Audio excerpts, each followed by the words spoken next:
آج ہم آپ کے سامنے اعتکاف کا ذکر کریں گے۔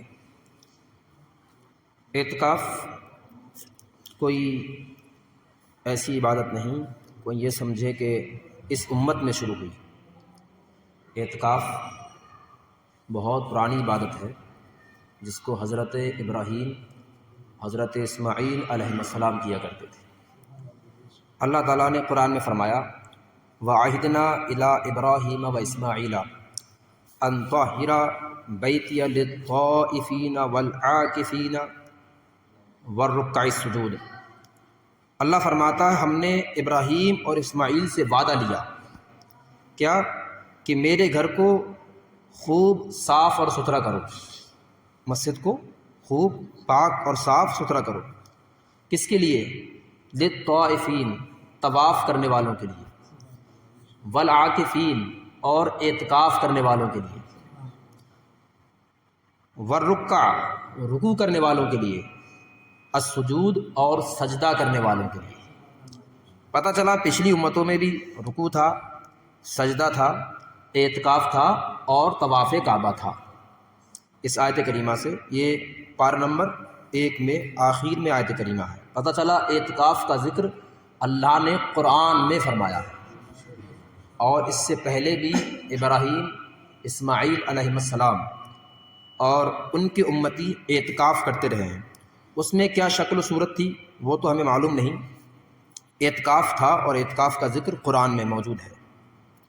تو مسجد کو پاک و صاف رکھنا سنت انبیاء ہے۔ 10 دن کا جو ہم اعتکاف کرتے ہیں، ام المؤمنین حضرت سیدتنا عائشہ صدیقہ رضی اللہ تعالی عنہ فرماتی ہیں کہ رسول گرامی وقار صلی اللہ علیہ وسلم رمضان کے آخری عشرے میں اعتکاف فرمایا کرتے تھے، یہاں تک کہ اللہ تبارک و تعالیٰ نے انہیں ظاہری وفات فرمائی، اللہ تعالیٰ نے انہیں ظاہری موت دے دی، دنیا سے تشریف لے گئے۔ پھر آپ صلی اللہ علیہ وسلم کے بعد آپ کی اس سنت کو آپ کی ازواج مطہرات نے زندہ رکھا، یعنی آپ کے بعد آپ کی بیویاں اعتکاف کیا کرتی تھیں۔ اعتکاف کا اصل مقصد کیا ہے؟ وہ یہ کہ اعتکاف میں جب بندہ بیٹھتا ہے تو کلیتاً مکمل طور پہ اس کی ساری توجہات اللہ تبارک و تعالیٰ کی جانب ہو جاتی ہیں۔ دنیا کے تمام مشاغل وہ چھوڑ دیتا ہے، اس سے کنارہ کش کر کے قرب الہی کے لیے وہ مسجد میں بیٹھ جاتا ہے۔ تو اعتکاف کا پہلے معنی کیا ہے یہ سنیں۔ اعتکاف کا معنی ہے جمع رہنا، جم جانا، جم جانا۔ تو یہی ہے کہ بندہ جو ہے دنیا کو چھوڑ کے مسجد میں جگہ جم جاتا ہے، اس کا نام اعتکاف ہے۔ حضرت نافع رضی اللہ تعالیٰ عنہ فرماتے ہیں کہ مجھے عبداللہ بن عمر رضی اللہ تعالیٰ عنہ مسجد نبوی شریف میں لے گئے اور ایک کونے کی طرف اشارہ کیا، اے نافع اس جگہ کی زیارت کرو۔ تو میں نے پوچھا حضور اس کی زیارت کس لیے؟ عبداللہ بن عمر فرماتے ہیں یہ وہ جگہ ہے جہاں حضور بیٹھ کے اعتکاف کیا کرتے تھے۔ آج اس جگہ کا نام استروان السریر اس جگہ کا نام ہے، وہاں ایک پلر بنا ہوا ہے مسجد میں، اور لوگ جا کر کے اس کی زیارت کرتے ہیں۔ آج اس جگہ پہ نشاندہی کر دی ہے۔ اللہ تبارک و تعالی ہمیں وہ دن دکھائے کہ ہم اس جگہ کی جا کر کے زیارت کریں۔ اللہ کے نبی صلی اللہ علیہ وسلم نے ارشاد فرمایا جب کوئی شخص ایک دن کا اعتکاف کرتا ہے تو اللہ تبارک و تعالی اس کے درمیان اور جہنم کے درمیان 3 خندقیں ڈال دیتا ہے۔ 3 خندقیں، 3 فاصلے، اور ایک فاصلہ ایسا ہوتا ہے، اتنا ہوتا ہے کہ مشرق سے لے کے مغرب تک، یعنی جہاں سے سورج نکلتا ہے اور جہاں سورج ڈوبتا ہے، ایک دن کے اعتکاف میں 3 ایسے فاصلے جہنم سے اس کے کر دیے جاتے ہیں۔ تو اندازہ لگائیے جب ایک دن کے اعتکاف کی یہ فضیلت ہے تو 10 دن کے اعتکاف کی کیا فضیلت ہوگی۔ تو اعتکاف کا معنی جمع رہنا، ایک جگہ جم جانا۔ اللہ کے نبی صلی اللہ علیہ وسلم ایک مرتبہ رمضان مبارک کے موقع پر آپ کسی سفر پر چلے گئے اور اعتکاف اس سال نہ کر سکے، تو اللہ کے نبی نے شوال کے مہینے میں، عید کے مہینے میں اعتکاف کیا۔ اتنا پسند حضور اعتکاف کو فرمایا کرتے تھے۔ ایک اور کسی سال کے موقع پر حضور اعتکاف نہ کر سکے تو حضور نے رمضان کے اسی آخری دونوں عشروں میں اعتکاف کیا۔ کبھی کبھی جنگ و قتال کا موقع آ جاتا تھا تو حضور نہیں ہوا کرتے تھے، جیسا کہ 2 ہجری میں جب رمضان فرض ہوئے تو 2 ہی ہجری میں شروع میں ہی پہلے ہی رمضان میں 70ویں رمضان کو جنگ بدر ہو گئی. 2 ہجری میں روزے فرض ہوئے، 2 ہجری میں جنگ بدر ہو گئی. تو ایسے موقعوں پر کچھ موقعوں پر حضور اعتکاف نہیں کر سکے. حضرت عائشہ فرماتی ہیں کہ میں نے حضور کو دیکھا کہ حضور نے کبھی کبھی تو پورے مہینے اعتکاف کیا رمضان کے. تو رمضان کا اعتکاف کا پہلا مقصد ایک جگہ جمع رہنا اور کلیتاً مکمل طور پہ توجہات کو اللہ رب العزت کی جانب لگا دینا. دوسرا مقصد اللہ کے نبی اعتکاف کیوں کیا کرتے تھے؟ وہ اس لیے تاکہ شب قدر حاصل ہو جائے، شب قدر مل جائے. یہ موضوع الگ ہے تفصیلی، ہم انشاءاللہ تبارک و تعالیٰ اس کو جمعہ میں بیان کریں گے، اس کے اگلے دن شب قدر ہی ہے. تو اصل اعتکاف کا مقصد شب قدر پا لینا. اللہ کے نبی فرماتے میں نے رمضان کے پہلے عشرے میں اعتکاف کیا اور شب قدر نہ پا سکا، دوسرے عشرے میں اعتکاف کیا اور شب قدر نہ پا سکا، یہاں تک کہ میں نے تیسرے عشرے میں اعتکاف کیا تو اللہ نے مجھے شب قدر کو دیا، مجھے شب قدر بتائی گئی کہ اس رات میں ہے.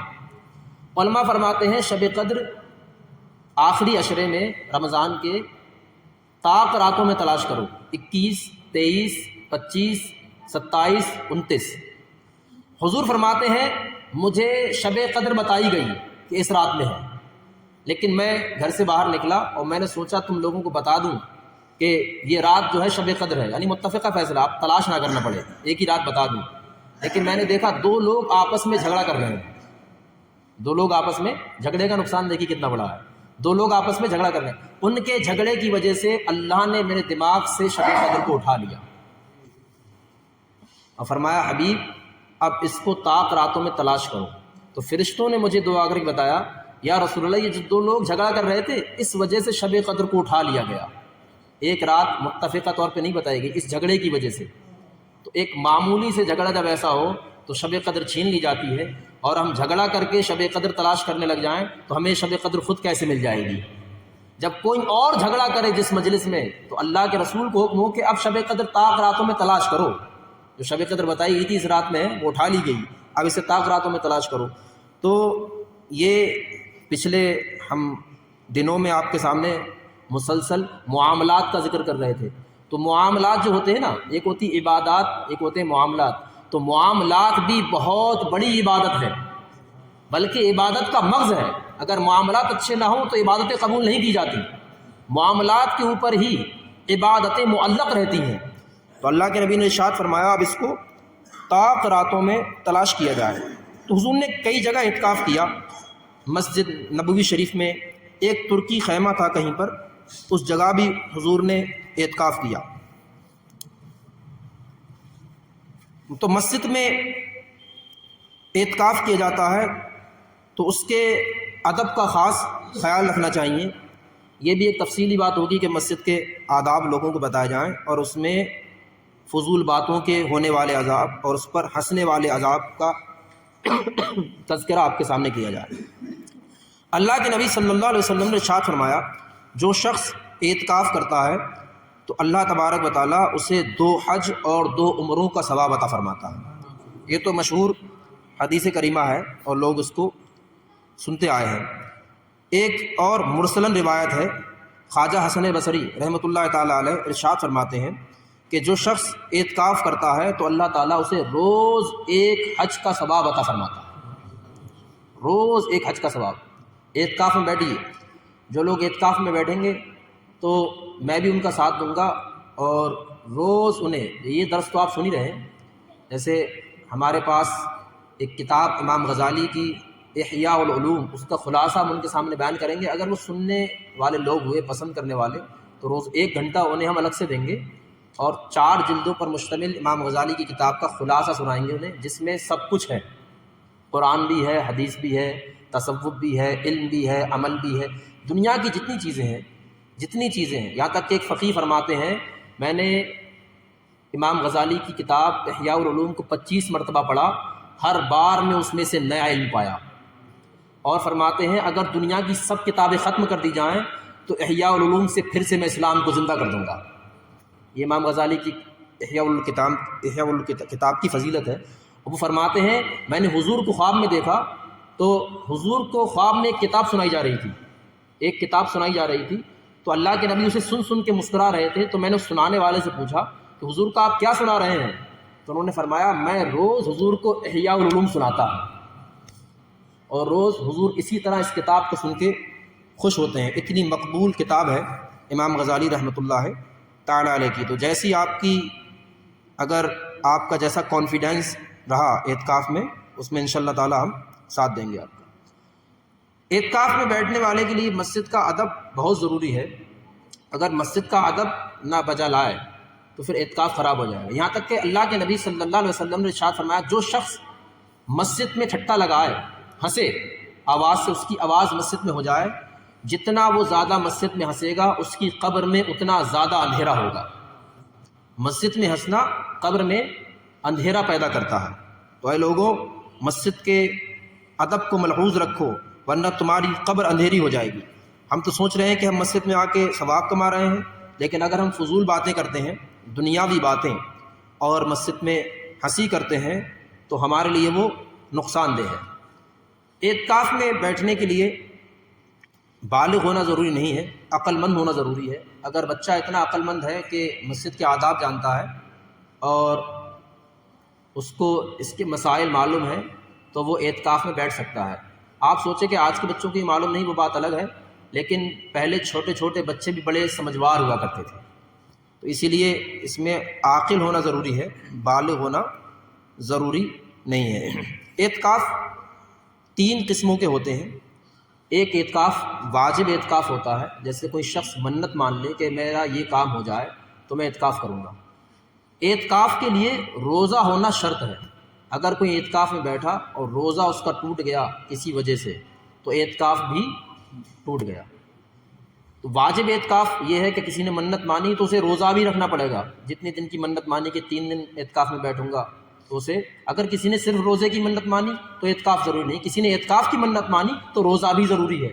اعتکاف کے لیے روزہ فرض ہے، شرط ہے۔ دوسرا اعتکاف سنت موقدہ جو رمضان کے آخری عشرے میں کیا جاتا ہے، یہ سنت موقدہ ہے۔ یہ مسجد میں ایک شخص کا بیٹھنا ضروری ہے۔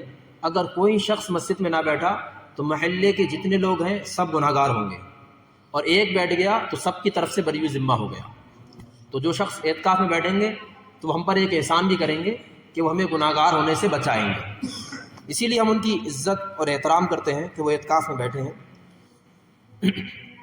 تیسرا اعتکاف یہ ہے کہ جیسے آپ ابھی مسجد میں گھسے تھے اور آپ نے نویت سنت الاعتکاف کہہ لیا تو آپ کو ہر سانس کے بدلے ثواب دیا جائے گا۔ پھر آپ کچھ پڑھیں یا نہ پڑھیں آپ کی مرضی، اگر آپ بیٹھے بھی ہیں تب بھی آپ کو ثواب ملتا رہے گا۔ تو یہ اعتکاف تو آپ ہمیشہ کیا کریں، جب بھی مسجد میں آیا کریں، جب بھی آیا کریں تو نویت سنت الاعتکاف۔ لیکن جو خاص اعتکاف کے لیے مسجد میں آئیں جب 20ویں رمضان کی شام کو عصر کے بعد، تو ایک دعا ہے اس کے لیے، وہ دعا سب اعتکاف والوں کو اکٹھی پڑھا دی جائے گی۔ بسم اللہ دخلت وعلیہ توکلت اللہم افتح لی ابواب رحمتک نویت سنت الاعتکاف، یہ اس کی دعا ہے۔ لیکن اگر کوئی ایسے بھی نیت کر کے آ جائے تو اس میں کوئی حرج کی بات نہیں۔ یہ ویسے دعا جب بھی مسجد میں آئے تب بھی پڑھ سکتے ہیں، تو اللہ تبارک و تعالیٰ مکمل اسے اعتکاف کا ثواب عطا فرمائے گا۔ تو یہ نفلی اعتکاف ہوتا ہے جو عام طور پہ ہم، اس میں رمضان ہونا بھی ضروری نہیں اور روزہ بھی ہونا ضروری نہیں، یعنی جب مسجد میں آئیں اعتکاف کی نیت کر لیں، آپ کو اعتکاف کا ثواب ملتا رہے گا۔ مسجد سے باہر آپ گئے، وہ اعتکاف آپ کا ٹوٹ گیا۔ اللہ کے نبی صلی اللہ علیہ وسلم نے ارشاد فرمایا، اے لوگوں، تم جو اعتکاف کرتے ہو، اللہ تبارک و تعالیٰ نے جو تمہیں یہ توفیق دی، تو اعتکاف ایک ایسا ذریعہ ہے۔ ایک تو مسجد کے ہم باہر تھے تو کبھی گناہوں کے خیالات بھی تھے، گناہوں کے منظر بھی تھے، گناہوں کے حالات بھی پیدا ہو جاتے تھے رمضان کے باوجود بھی، لیکن مسجد ایک ایسی جگہ ہے جو آدمی کو کلیتاً طور پہ گناہوں سے بچا لیتی ہے۔ میں تو سمجھتا ہوں جو اعتکاف میں بیٹھا اور وہ اپنے آپ کو نیک نہ بنا سکا، وہ اپنے آپ کو کبھی نیک نہیں بنا سکتا۔ جس نے اعتکاف میں اچھی نیت کی تو وہ ہمیشہ پوری سال اللہ کی رحمت کے سائے میں رہے گا۔ وہ تو نماز پھر نہیں چھوڑ سکتا جس نے 10 دن تک عادت بنائی ہو، اور جس نے اعتکاف کو اپنے اوپر گرا بنا لیا ہو، بھاری سمجھا ہو، تو وہ تو عید کے دن سے ہی نماز چھوڑنا شروع کر دیتا ہے۔ وہ تو گرا اس وقت یہاں تھا نا، مسجد میں آ گیا تو صرف اس پر تو یہ گرا گزرا تھا، وہ دنیاوی پھر اس وجہ سے بیٹھا ہوا تھا کہ بیٹھ تو گیا اس کو پورا کر لوں، اور جس نے رضا الہی کے لیے کیا تو وہ سال بھر خیر میں رہے گا، سال بھر وہ بھلائی میں رہے گا، سال بھر امید ہے کہ اس کی کوئی فرض نماز ترک نہیں ہوگی، اسے یہ خاص اس عمل کا فائدہ ملے گا۔ اعتکاف میں بیٹھنے والا مریض کی عیادت کے لیے نہیں جا سکتا، نہ کسی جنازے میں شریک ہو سکتا۔ اگر کسی عورت کو ہاتھ بھی لگایا اس کا اعتکاف ٹوٹ جائے گا۔ روزہ اعتکاف کے لیے شرط ہے، جیسا کہ ہم نے بتایا تھا، اگر کوئی روزہ نہ رکھ سکا یا کسی وجہ سے عذر سے بھی روزہ ٹوٹ گیا، اعتکاف ٹوٹ گیا، پھر اس کا نفلی اعتکاف شروع ہو جائے گا۔ اللہ کے نبی صلی اللہ علیہ وسلم نے ارشاد فرمایا، پہلے تو عورتیں رسول اللہ کے دور میں مسجد میں آتی تھیں، لیکن آپ سے بھی میری گزارش ہے، اور گرد و نواح میں اگر میری مائیں اور بہنیں اس آواز کو سن رہی ہیں تو وہ توجہ فرمائیں، جو عورتیں اعتکاف میں بیٹھتی ہیں، عورتوں کے لیے اگر معلوم ہے کہ ان 10 دنوں میں انہیں ماہواری ہو جائے گی تو انہیں اعتکاف میں نہیں بیٹھنا چاہیے، اس کا حیض و نفاس سے پاک ہونا ضروری ہے۔ لیکن مردوں کو یہ چاہیے کہ اپنے گھروں میں بھی اتنے سارے، آج ہم بہت اچھا گھر بناتے ہیں تو الگ سے ایک اسٹور بناتے ہیں، الماری رکھنے کی جگہ الگ ہوتی ہے، کچھ بھی چھوٹے چھوٹے کاغذات رکھنے کی جگہ الگ ہوتی ہے۔ میں یہ سمجھتا ہوں اپنا گھر بنایا کریں تو ایک جگہ، ایک اسٹور ایسا بنایا کرے کہ صرف اس میں نماز پڑھنا ہے، 2-3 مصلوں کی جگہ، جسے کہتے ہیں بس مسجد بیت، گھر والی مسجد، اور عورت کو اسی جگہ پر اعتکاف کرنا چاہیے۔ اب ایسا ہے کسی عورت نے ایسی کوئی جگہ بنائی ہی نہیں، کبھی کہیں نماز پڑھی کبھی کہیں نماز پڑھی، تو اس کے لیے چاہیے کہ اب اگر اس کا اعتکاف کرنے کا ارادہ ہوا ہے تو وہ ایک جگہ ایسی مقرر اب کر لے کہ مجھے یہیں نماز پڑھنا ہے۔ لیکن بہتر یہ ہے اے لوگوں، جب بھی گھر بناؤ، ابھی پہلے سے بنے ہیں تو گھر میں ایک جگہ مقرر کر لو کہ کبھی کبھی ہمیں بھی اگر کچھ پڑھنا ہو تو وہاں جا کر کے پڑھیں۔ عورتیں جب بھی نماز پڑھیں تو پہلے تو ہماری دادی مائیں، نانی مائیں، ایک چبوترا گھر میں الگ ہوتا تھا بڑھیوں کا ہمارے یہاں، اور وہ اسی پر نماز پڑھتی تھی، مٹی کا ہوتا تھا، ہم نے پہلے گھر میں ایک آدھ دیکھا تھا، اب تو بالکل جو ہے وہ ختم ہو گیا، تو وہ اسی پر نماز پڑھتی تھی، قرآن کی تلاوت بھی ان کی وہی ہوتی تھی، بچوں کو اس پہ چڑھنے نہیں دیتی اس وجہ سے کہیں پیشاب نہ کر دے، ہے نہیں ہے، تو وہ اس جگہ کا ادب کرتی نہیں، ایسا ادب جیسا مسجد کا ادب کیا جاتا ہے۔ لیکن آج یہ چیزیں ختم ہو گئیں، ہم نے گھر میں اسٹور تو بنا ہے، فالتو سامان رکھنے کے، کاغذات رکھنے کے، کتابیں رکھنے کے، لیٹرین واش روم بڑے بڑے خوبصورت بنا ہے، لیکن ہم اس چیز سے غافل ہوگا کہ گھر میں ہمیں اپنے ایک جگہ ایسی بھی بنانا چاہیے کہ یہ مسجد بیت گھر والی مسجد ہے، اس میں پڑھائی کے لیے عورتیں اس جگہ نماز پڑھیں گی، تو عورتوں کے لیے خاص بتایا گیا کہ وہ اپنے لیے ایک جگہ مقرر پہلے سے رکھا کریں، لیکن ایسا اگر انہوں نے نہ کیا ہو تو وہ اب ایک جگہ ایسی بنا لیں اگر ان کا اعتکاف کرنے کا ارادہ ہے۔ سب سے افضل اعتکاف مسجد حرام کا اعتکاف ہے، سب سے افضل۔ دوسرے نمبر پر مسجد نبوی کا اعتکاف ہے، اور تیسرے نمبر پر مسجد اقصیٰ کا اعتکاف ہے، بیت المقدس، جہاں اس وقت خانہ جنگی چل رہی ہے، اللہ تبارک و تعالیٰ وہاں امن و امان پیدا فرمائے۔ اللہ کے نبی صلی اللہ علیہ وآلہ وسلم نے اعتکاف اتنی تاکید کے ساتھ کیا۔ میری بھی ایک ویسے خواہش ہے زندگی میں نے ابھی تک اعتکاف کر نہیں پایا، لیکن میں سوچتا ہوں کہ اس سنت پر کبھی موقع ملا زندگی میں عمل ضرور کروں گا۔ جب اللہ کے نبی اتنی سختی سے عمل کرتے تھے تو ہمیں چاہیے ہر آدمی کو کہ اپنی زندگی میں ضرور ایک بار اعتکاف ضرور کر لے۔ اللہ کے نبی کی اتنی خاص سنت ہے، اس کو سنت موقدہ کیا ہو، اور پھر رسول اللہ نے کبھی نہ چھوڑا ہو۔ اگر چھوٹ بھی گیا تو اللہ کے رسول شوال کے مہینے میں کریں، اگر اس سال چھوٹ بھی جائے تو اللہ کے رسول اگلی سال 20 دن کا کریں، اگر اس سال چھوٹ بھی جائے تو اللہ کے رسول کبھی کبھی پورے رمضان کے مہینہ اعتکاف کریں۔